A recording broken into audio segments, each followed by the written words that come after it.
नमस्कार, पत्रिका टीवी में आपका स्वागत है। मैं हूं निरंजन। आप देख रहे हैं हेलो डॉक्टर। आज हम बात करेंगे स्पोर्ट्स इंजरी के बारे में।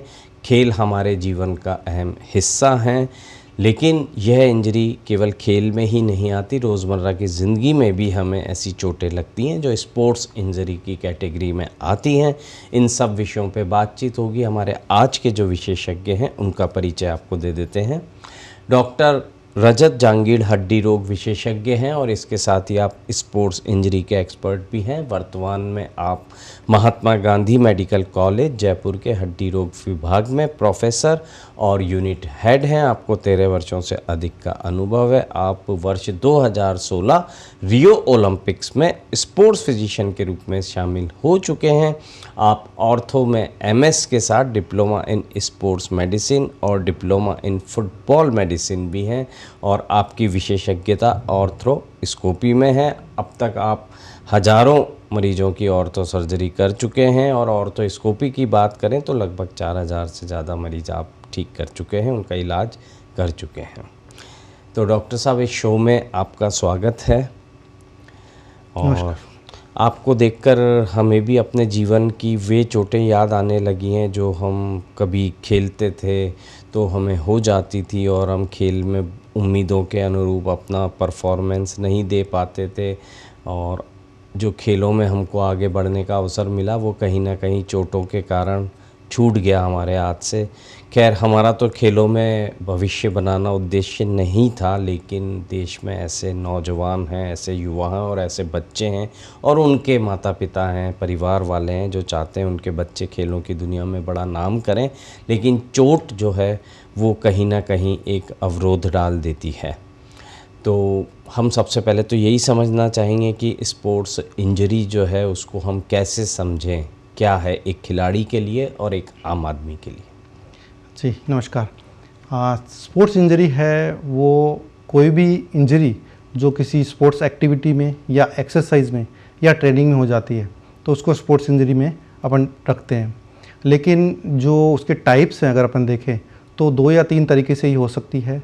स्पोर्ट्स में अगर सामने से कोई प्रत्यक्ष कारण दिख जाता है, जैसे किसी एथलीट के आप कांटेक्ट में आए और आपको कोई इंजरी हो गई, तो उसको अपन कहेंगे कॉन्टैक्ट स्पोर्ट्स इंजरी या एक्यूट इंजरी, जिसमें आपके सामने से कोई कारण दिख गया। कुछ इंजरीज है जिनमें कोई कारण पता नहीं लगता, जैसे कुछ क्रोनिक इंजरीज होती है जिसमें ओवर यूज इंजरी भी हो सकती है। जैसे कोई एथलीट है वो अपनी डाइट पूरी नहीं रख रहा है, डाइट ढंग से नहीं कर रहा, ट्रेनिंग ढंग से नहीं ले रहा या ट्रेनिंग बहुत ज़्यादा कर रहा है, तो उसके शरीर में कुछ ऐसी चोटें लग जाती है जिसका उसका उस समय तो पता नहीं लगता, लेकिन बाद में वो उससे काफ़ी परेशान रहता है। तो ये सारी ही इंजरी, चाहे वो डायरेक्ट रूप से हो या इनडायरेक्ट रूप से, इनको स्पोर्ट्स इंजरी ही कहते हैं। आम आदमी के जीवन में स्पोर्ट्स इंजरी होती है और यदि होती है तो क्या उसका स्वरूप होता है? आम आदमी के जीवन में भी स्पोर्ट्स इंजरी हो सकती है। अगर किसी को देखे तो वो कोई रिक्रिएशनल स्पोर्ट्स जैसे वीकेंड पे कहीं खेलने गए तो उसमें भी स्पोर्ट्स इंजरी हो सकती है, या जो प्रारूप है या उसका जो टाइप है इंजरी का वो भी स्पोर्ट्स इंजरी की तरह हो सकता है। जैसे किसी के घुटने में टर्न हो गया, ट्विस्ट हो गया और उसके घुटने में कुछ लिगामेंट्स होते हैं, कुछ गद्दी होती है, या मान लो कोई क्रिकेट खेलने गए और उन्होंने कुछ थ्रो किया तो कंधे में कुछ चोट लग सकती है। तो ये इंजरीज भी स्पोर्ट्स इंजरी ही है। 2 तरह की और इंजरी हैं जो हम आपसे समझना चाहेंगे। क्या इनके मरीज़ भी आप जैसे विशेषज्ञों के पास आते हैं, और नहीं आते हैं तो उनको कहाँ संपर्क करना चाहिए, मतलब कौन सा विशेषज्ञ उनका इलाज कर सकता है? बॉडी बनाने और बॉडी दिखाने के लिए आजकल जिम का बहुत कल्चर है, तो जिम की जो इंजरी है क्या वो भी स्पोर्ट्स इंजरी के एक्सपर्ट ठीक करते हैं? और गैजेट्स की इंजरी आजकल, क्योंकि हमारा अधिकतर जीवन तो गैजेट्स के साथ बीतता है और हम खबरों में देखते ही हैं, इतनी स्टडीज़ आती हैं कि हाथ हैं, उंगली है, गर्दन है, कंधा है, तो इन सब के जो दर्द हैं या इनमें जो भी समस्या आ रही है, क्या वह भी स्पोर्ट्स इंजरी वाले एक्सपर्ट को दिखाना चाहिए? जी बिल्कुल, आपका सवाल बहुत ही अच्छा है और आज के परिप्रेक्ष्य में बहुत ही एक कॉमन सवाल है। तो जिम आज युवा है, जैसे कोई ओवरवेट होता है तो वो भी ये कोशिश करता है कि मुझे जिम जाना है, या बॉडी बिल्डिंग के लिए वो कोशिश करता है कि उसे जिम जाना है। लेकिन आप देखें जिम में प्रॉपर ट्रेनर के अभाव में और प्रॉपर उनको एक्सरसाइजेज के गाइडेंस के अभाव में ज़्यादातर लोग इसमें कुछ गेन करने के बजाय ज़्यादातर लोग कुछ इंजरी करते हैं। जैसे आप सडनली कुछ वेट लॉस करने की कोशिश करते हैं तो आपको ये हो सकता है कि पैरों में दर्द या जो हैमस्ट्रिंग मसल है उनमें दर्द और फुट की मसल्स में पेन, ये काफ़ी कॉमन है। और अगर आप कुछ एक्सरसाइज ढंग से नहीं कर रहे हैं, वेट आपने गलत तरीके से लिया है, तो कुछ मसल्स भी पुल हो सकती है। इसके अलावा जिम में अगर आप देखें तो जो क्रोनिक इंजरीज़ है, ओवर यूज इंजरीज़, मसल में स्प्रेन्स, घुटनों में जो कार्टिलेज है उसमें डैमेज, ये काफ़ी कॉमन है। और जो ये गैजेट्स वाली होती हैं, गैजेट्स में अगर अपन देखें तो एक पर्टिकुलर पोजीशन में रखने की वजह से, जैसे आप अभी कोविड पीरियड देखें तो इस कोविड पीरियड में आप देखेंगे कि लैपटॉप पे काफ़ी लोग काम कर रहे हैं, मोबाइल पे कंटिन्यूस वीडियोस देख रहे हैं। तो लैपटॉप पे कंटिन्यूस काम करने की वजह से उनके जो गर्दन है उसमें ये पीछे की मसल्स होती है, ट्रेपेजियस मसल, इसमें ट्रेपेजाइटिस या नेक पेन कंटिन्यूस रहना ये हो सकता है। आंखों की कुछ प्रॉब्लम्स हो सकती है। मोबाइल जो लोग कंटिन्यूसली यूज़ करते हैं तो उसमें मोबाइल में जो हाथ में रिस्ट में है इनकी मसल्स में पेन, मसल्स में सूजन या टेनिस एल्बो जिसको कहते हैं, ये समस्या भी हो सकती है। अच्छा, आपने ओवर यूज़ का इस्तेमाल किया। आपने कहा कि जब आपके अंगों का ओवर यूज़ होता है तो स्पोर्ट्स इंजरी का खतरा बढ़ जाता है या होती है। पढ़ाई का मैदान या पढ़ाई का क्षेत्र ऐसा है कि जहाँ पे मैं ज़्यादा पढ़ाई करके ही दूसरे लोगों से आगे निकल सकता हूँ। खेल का मैदान ऐसा है जहाँ मैं ज़्यादा अभ्यास करके ज़्यादा अपने आप को उस खेल में पारंगत कर सकता हूँ। मतलब तो वहाँ पर ओवर यूज़ तो होगा ही मेरे शरीर का। तो ज़्यादा अभ्यास करने वाले जो बच्चे हैं उन्हें किन बातों का आप ध्यान रखने के लिए कहेंगे?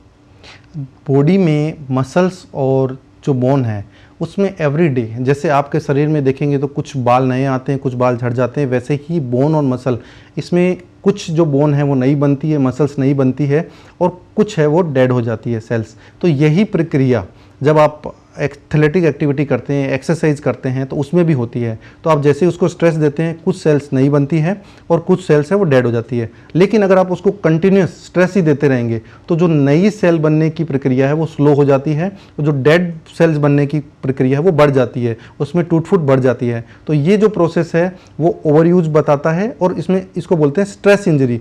ज़्यादा यूज होने की वजह से नया जो बनने की प्रक्रिया वो कम हो गई है। तो ये बोन में भी हो सकती है, बोन में इसकी वजह से स्ट्रेस फ्रैक्चर्स हो सकते हैं और मसल्स में मसल स्ट्रेन, स्प्रेन और अल्टीमेटली मसल्स में टेयर भी हो सकते हैं।